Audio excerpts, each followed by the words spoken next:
Lagi ketika kita ingin menyampaikan sesuatu perhatian, tetapi perhatian-perhatian yang sifatnya justru membuat dia nggak nyaman. Contohnya, orang yang lama tidak menikah, artinya dalam posisi belum nikah sampai usia.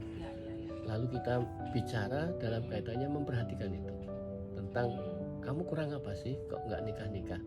Maksudnya perhatian, tetapi itu justru tidak jadi jadi masalah nanti. Menjadi orang jadi nggak nyaman, ya kan? Maka yang berikutnya adalah ketika saya bicara ini mendatangkan suatu emosi orang lain. Jadi lebih baik diam.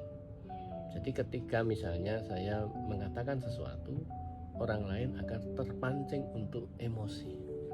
Ya, seringkali kan orang itu berbicara justru membuat orang lain marah, kan gitu.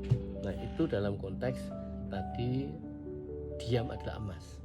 Lalu bagaimana kalau kita untuk supaya menjadi orang bicaranya ini berlian? Nah kan harus gitu ya. Karena kan pilihannya kenapa harus memilih diam, kenapa tidak untuk berbicara tapi diksinya untuk bisa menjadikan bicaranya itu berlian gitu. Nah, ya kan? Betul, pilihan diksi ya. Nah, sekarang kalau kita ini menjadi berlian, apa yang kita akan katakan itu satu, kalau itu membuat orang lain menjadi kebaikan bagi orang yang mendengar. Ya.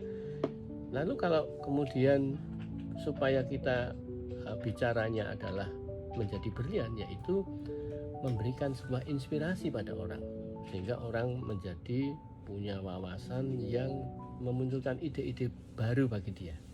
Kan menginspirasi kan mencetuskan sesuatu, orang itu jadi penuh gambaran yang bisa banyak hal dia akan temukan dengan kesadaran dirinya.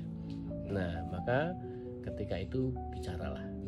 Dan ketika memang sesuatu kebaikan ini untuk bertumbuh, maka teruslah bicara tentang hal itu. Nah itu berlian. Iya, untuk terus bicara. Ya.